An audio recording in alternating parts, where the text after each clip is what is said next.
یہ عمران بن حسین نے جب حضرت علی کے پیچھے نماز پڑھی تو مترف تابعی کہتے ہیں کہ جب سلام پھیرا تو عمران بن حسین نے میرا ہاتھ پکڑ کے کہا کہ آج علی نے ہمیں وہ نماز پڑھائی ہے جو ہم محمد رسول اللہ کے پیچھے پڑھا کرتے تھے صلی اللہ علیہ وآلہ وسلم۔ اب یہ دور کون سا تھا؟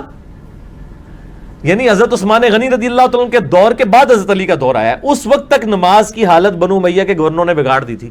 وہ پہلی تکبیر اونچی کہتے تھے، باقی تکبیرات انتقال جو ہے نا وہ امام کی کو ایکٹ کرنے کی وجہ سے کر رہے ہوتے تھے۔ تو حضرت علی نے اس سنت کو پھر دوبارہ جاری کیا۔ بنو امیہ میں سیدنا عثمان رضی اللہ عنہ، سیدنا معاویہ رضی اللہ عنہ اور زیاد، ان میں سے کسی سے بھی یہ بات ثابت نہیں ہے کہ انہوں نے تکبیرات انتقال کہنا چھوڑی ہوں۔ اچھا، صحابہ کرام میں اس میں اختلاف موجود تھا۔ بنو امیہ میں سے کسی صحابی نے نہیں چھوڑی، بنو امیہ میں سے کسی صحابی سے تکبیرات انتقال چھوڑنا ثابت نہیں ہے۔ ہاں، دیگر کئی صحابہ سے چھوڑنا ثابت ہے مرزا صاحب۔ سیدنا ابو ہریرہ رضی اللہ عنہ سے بھی تکبیرات انتقال آہستہ ثابت ہیں، سیدنا عبداللہ بن عمر رضی اللہ عنہما سے بھی ثابت ہیں، اور یہ مصنف ابن ابی شیبہ میں 2504 نمبر روایت ہے، 2504۔ اس میں ابن عمر رضی اللہ عنہما کے بارے میں یزید الفقیر بیان کرتے ہیں، کان ابن عمر ینکث التکبیر فی الصلاۃ۔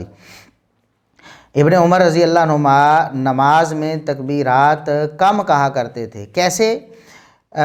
وہ راوی خود بیان کرتے ہیں، مصر جو اس حدیث کے راوی یزید الفقیر سے جو بیان کرتے ہیں، وہ کہتے ہیں اذن حتی بعد الرکوع ولم یکبر، سجدے میں جاتے نا، نیچے جانے رکوع کے بعد کھڑے ہو کر دوبارہ سجدے میں جاتے تو تکبیر نہیں کہتے تھے۔ فَإِذَا أَرَادَ أَن يَسْجُدَ الثَّانِيَةَ لَمْ يُكَبِّرْ، پھر دوسرا سجدہ کرتے وقت بھی تکبیر نہیں کہتے تھے۔ جب اٹھتے تھے وہ تکبیر کہتے تھے، اس لیے کہ مقتدیوں کو کیسے معلوم ہوگا؟ تو جو صحابہ کرام اس پر یا بعد والے جو تابعین ہیں جو تکبیرات آہستہ کہتے تھے، یاد رکھیں کہ وہ صرف وہ تکبیرات جو جاتے ہوئے یا سجدے میں جاتے ہوئے، اٹھنے ہوئے کی نہیں، اٹھتے ہوئے بلند آواز سے، سجدے میں اٹھتے ہوئے بلند آواز سے کہتے تاکہ پچھلوں کو پتہ چلے کہ سجدے سے اٹھ گیا ہے امام صاحب۔ تو سیدنا عبداللہ بن عمر رضی اللہ عنہما بھی ایسے ہی کرتے تھے، تکبیرات انتقال رکوع میں جاتے، سجدے میں جاتے وقت بھی آہستہ آواز سے کہتے، یعنی سناتے نہیں تھے، اور پھر سجدے سے اٹھتے وقت بلند آواز سے کہہ دیتے، اور دوبارہ پھر سجدے میں جاتے تو پھر آہستہ آواز سے کہتے، یعنی لوگوں کو نہیں سناتے تھے۔ مقتدی یہی سمجھتے تھے کہ آپ نے تکبیر نہیں کہی ہے۔ یہ سیدنا عبداللہ بن عمر رضی اللہ عنہما سے۔ مرزا صاحب لگائیں فتویٰ، کنہوں نے نماز کی حالت بگاڑی؟ آپ کے بقول اگر تکبیرات انتقال آہستہ کہنا یا چھوڑ دینا اگر یہ نماز کی حالت بگاڑنا ہے تو یہ فتویٰ سیدنا ابو ہریرہ رضی اللہ عنہ پر لگ رہا ہے، سیدنا عبداللہ بن عمر رضی اللہ عنہما پر لگ رہا ہے۔